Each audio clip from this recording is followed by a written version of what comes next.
शिवाय। वेद पुराणों के स्वाध्याय की महिमा।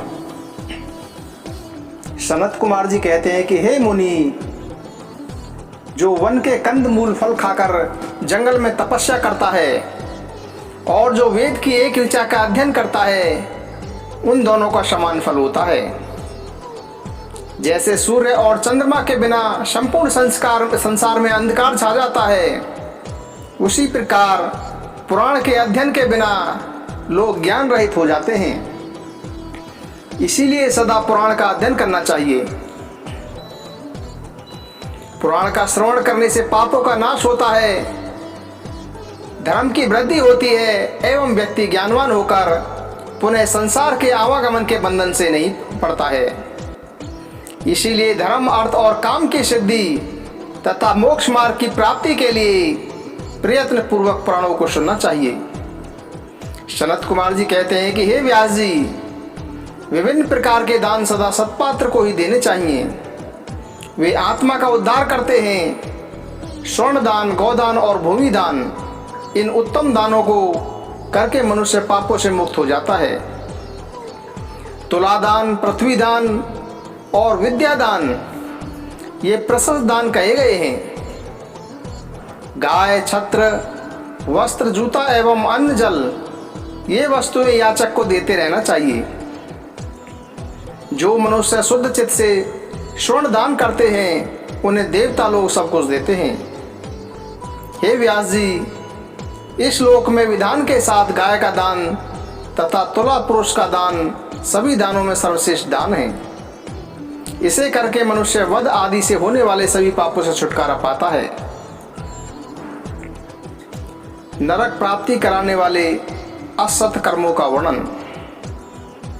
इसके बाद ब्राह्मण दान का महत्व एवं ब्राह्मण का वर्णन करके सनत कुमार जी बोले कि हे व्यास जी, जो मनुष्य ब्राह्मण, देवता एवं गौ के पक्ष को छोड़कर अन्यत्र झूठी गवाही करता है अथवा मिथ्या भाषण करता है, वह रौरव नरक में जाता है। गर्भस्थ शिशु की हत्या करने वाला, स्वर्ण चोरी करने वाला, गायों को चरने से रोकने वाला, विश्वासघाती, सुरापान करने वाला, ब्राह्मण का वध करने वाला, दूसरों के द्रव्य को चुराने वाला तथा इनके साथ देने वाला और गुरु, माता, गौ तथा कन्या का वध करने वाला मरने पर तप्त कुंभ नामक नरक में जाता है। जो द्विज अनंत से सेवा कराता है, नीचों से पति ग्रहण करता है, यज्ञ के अनधिकारियों से यज्ञ करवाता है एवं अभक्ष्य वस्तुओं का भक्षण करता है, वह रुधिरोध नामक नरक में जाते हैं। जो मनुष्य मन, वचन और कर्म से वर्णाश्रम धर्म के विपरीत आचरण करते हैं, वे नरक में गिरते हैं। हे व्यास जी, स्वयंभू मनु ने बड़े पापों के लिए महान प्रायश्चित तथा अल्प पापों के लिए अल्प प्रायश्चित कहा है। जिस पुरुष के चित्त में पाप कर्म करने के अनंतर पश्चाताप होता है, उसके लिए तो एकमात्र शिव जी का स्मरण ही सर्वोत्तम प्रायश्चित है।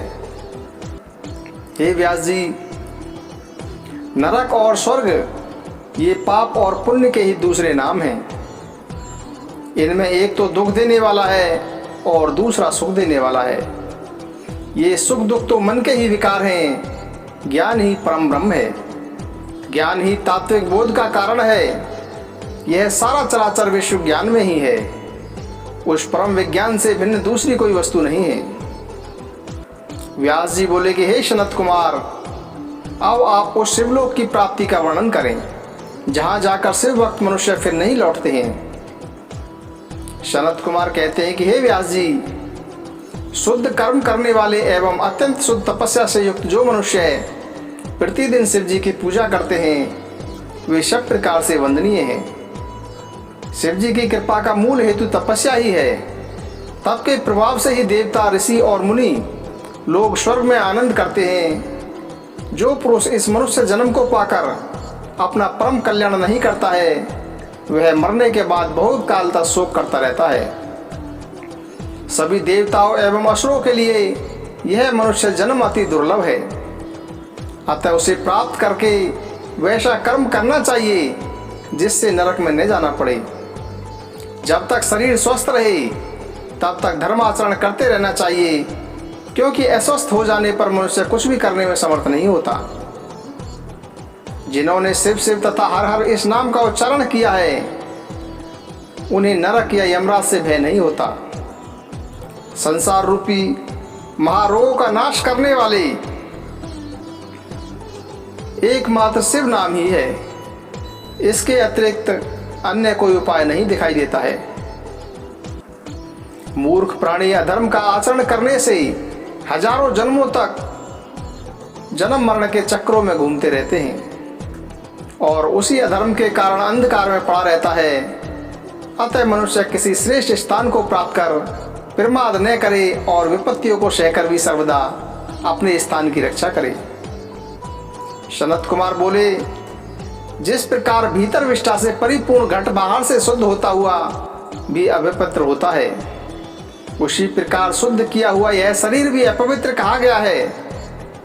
दुष्ट आत्मा तीर्थ स्थान से अथवा तपो से कदापि शुद्ध नहीं होता है। भाव दुष्ट मनुष्य भले ही संपूर्ण गंगा जल से तथा पहाड़ पर मिट्टी से भली भांति जन्म भर स्नान करता रहे, फिर भी शुद्ध नहीं होता। गंगा आदि तीर्थों में मछलियां तथा देवालयों में पक्षी नित्य निवास करते हैं, किंतु वे भावहीन होने के कारण फल नहीं पाते। इसी प्रकार भाव दुष्ट को तीर्थ स्थान एवं दान से कोई फल प्राप्त नहीं होता। ज्ञान रूपी निर्मल जल से और वैराग्य रूपी मृतिका से मनुष्य के अविद्या रूपी मलमूत्र के लेप की दुर्गंध दूर हो जाती है। बुढ़ापे से ग्रस्त हुआ मनुष्य असमर्थ रहता है, अतः यौवन अवस्था में ही धर्माचरण कर लेना चाहिए। जो द्विज प्रातः काल उठकर आलस से रहित होकर एकांत में प्राणायाम करता है, वह जरा और मृत्यु को जीतकर वायु के समान गतिशील होकर आकाश में विचरण करता है तथा प्रशंसनीय सौख्य और परम सुख प्राप्त करता है। भगवती उमा का काली अवतार। इसके अनंतर छाया पुरुष सर्ग कश्यप वंश, मनुवंश, सत्यव्रता दिवंश, पितृकल्प तथा व्यासोत्पत्ति आदि का वर्णन सुनने के पश्चात मुनियों ने सूत जी से कहा कि हे ब्राह्मवेताओं में श्रेष्ठ सूत जी, अब हम लोग आपसे भगवती जगदम्बा के मनोहर चरित्र को सुनना चाहते हैं। परम ब्रह्म महेश्वर की जो सनातनी आधा शक्ति है, वे ही त्रिलोकी को उत्पन्न करने वाली पराशक्ति है। उनके दक्ष कन्या सती तथा हेमवती पार्वती ये दो अवतार हमने सुने। हे महावते, अब आप उनके अन्य अवतारों का वर्णन कीजिए। सूत जी बोले कि जो मनुष्य देवी को छोड़कर दूसरे देवताओं की शरण लेता है, वह मानो गंगा जी को छोड़कर मरुस्थल के जलाशय के पास जाता है। जिनके स्मरण मात्र से धर्म, अर्थ, काम और मोक्ष चारों पुरुषार्थों की अनायास प्राप्ति होती है, उन देवी उमा की आराधना कौन श्रेष्ठ पुरुष छोड़ सकता है। पूर्व काल में महामना सूरत ने महर्षि मेधा से यह बात पूछी थी। उस समय मेधा ने जो उत्तर दिया था, मैं वही बता रहा हूं। पहले शोराचिष मनवंतर में विरत नाम से एक प्रसिद्ध राजा हो गए थे, जिनके पुत्र सूरत हुए, जो महान बल और पराक्रम से संपन्न थे। राजा सूरत के पृथ्वी पर शासन करते समय 9 ऐसे राजा हुए जिन्होंने उनके हाथ से भूमंडल का राज्य छीन लिया। शत्रुओं ने सारा राज्य अपने अधिकार में करके सूरत को कोलापुर से निकाल दिया। राजा सूरत अकेले ही घोड़े पर सवार हो नगर से बाहर निकले और वन में चले गए। वहां उन्होंने एक श्रेष्ठ मुनि का आश्रम देखा, जहां वेद मंत्रों की ध्वनि गूंज रही थी तथा सभी जीव जंतु शांत भाव से रहते थे।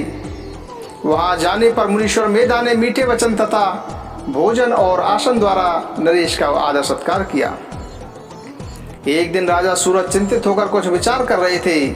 इतने में समाधि नामक एक वैश्य भी वहां आ पहुंचा, जिसने बताया कि मेरे पुत्रों और स्त्री आदि ने धन के लोभ में मुझे घर से निकाल दिया, अतः दुखी होकर मैं वन चला आया हूं, परंतु यहाँ आकर भी मुझे उनका कुशल समाचार न मिलने की चिंता लगी हुई है।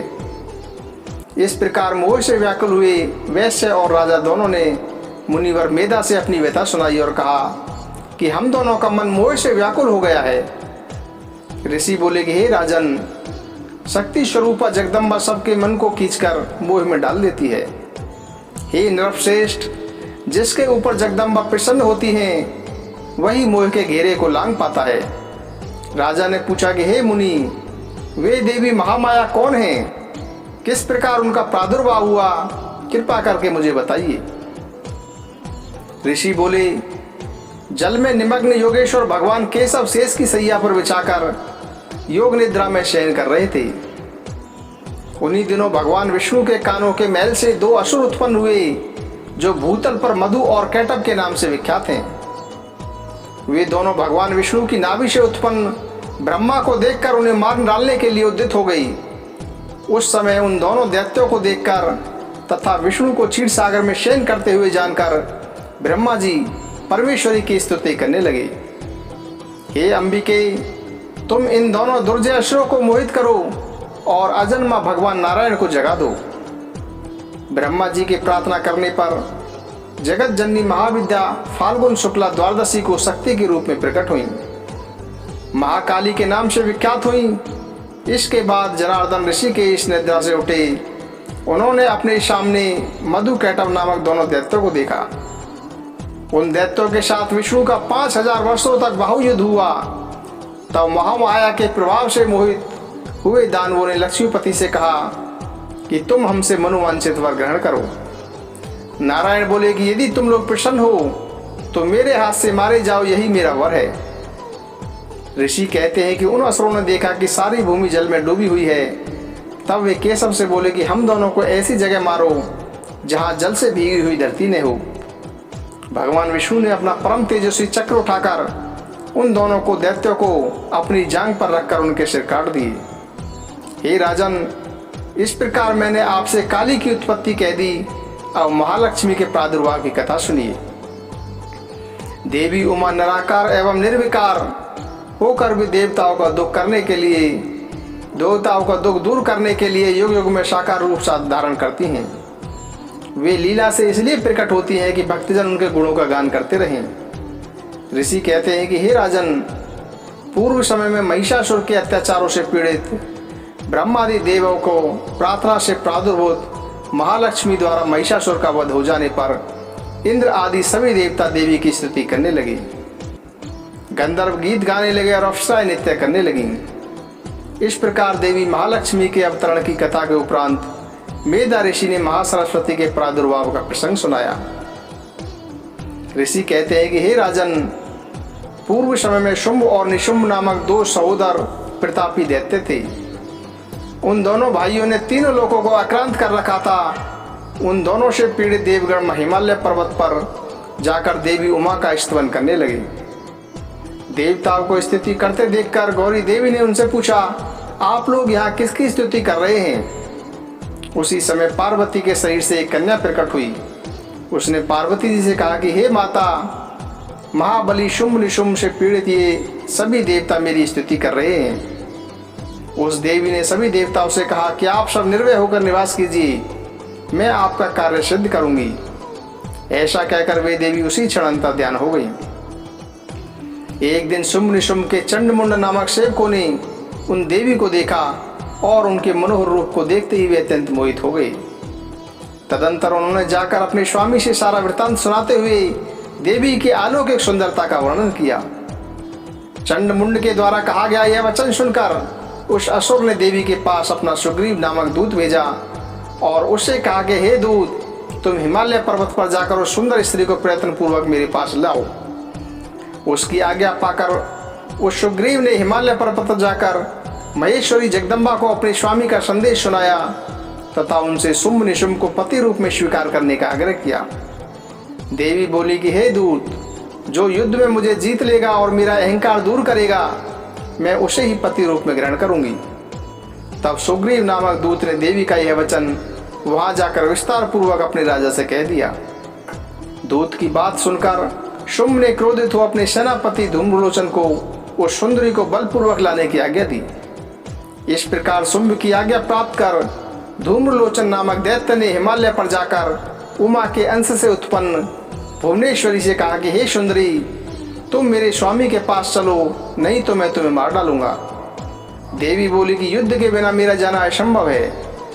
देवी द्वारा ऐसा कहे जाने पर वह दानव धूम्रलोचन उनकी ओर झपटा, किंतु महेश्वरी ने हु के उच्चारण मात्र से ही उसे उसी क्षण भस्म कर दिया। उसी समय ये देवी लोक में धूमावती नाम से विख्यात हुई। दूर्माक्ष के मारे जाने का समाचार सुनकर शुंभ अत्यंत क्रोधित हुआ। तब उसने चंडमुंड एवं रक्त बीज नामक असुरों को भेजा। उन असुरों में वाद विवाद तथा युद्ध होने पर परमेश्वरी ने लीला मात्र से चंडमुंड सहित महान असुर रक्त बीज को भी मार डाला। ऋषि बोले कि हे राजन, उस महान असुर ने इन दैत्यवरों के मारे जाने का समाचार सुनकर अपने दुर्जय गणों के युद्ध के लिए जाने की आज्ञा दी। इसके साथ ही निशुंभ और शुंभ दोनों भाइयों ने रथ पर आरूढ़ हो स्वयं भी युद्ध के लिए प्रस्थान किया। घोर युद्ध होने तथा राक्षसों का महान संहार हो जाने के पश्चात देवी अंबिका ने विष में भूजे तीखे बाणों द्वारा निशुंभ को मारकर धराशायी कर दिया। अपने असीम शक्तिशाली छोटे भाई के मारे जाने पर शुंभ रोष से भर गया और उसने रथ पर बैठकर 8 भुजाओं से युक्त हो महेश्वरी प्रिया अंबिका पर एक बड़ी भारी शक्ति छोड़ी, जिसकी शिखा से आग की ज्वाला निकल रही थी, परंतु देवी ने एक उल्का के द्वारा उसे मार गिराया। तत्पश्चात चंडिका ने त्रिशूल उठाकर उस असुर पर घातक प्रहार कर दिया। शिवा के लोक पावन पहाड़ी पंकज से मृत्यु को प्राप्त होकर वे दोनों असुर परम पद के भागी हुए। उन महापराक्रमी दोनों भाइयों के मारे जाने पर सभी दैत्य व्याकुल होकर 10 दिशाओं में भाग गए। इंद्र आदि सभी देवता सुखी हो गए। राजन, इस प्रकार शुंभ असुर का संहार करने वाली देवी सरस्वती के चरित्र का वर्णन किया, जो साक्षात उमा के अंश से उत्पन्न हुई थी। ओम नमः शिवाय। ओम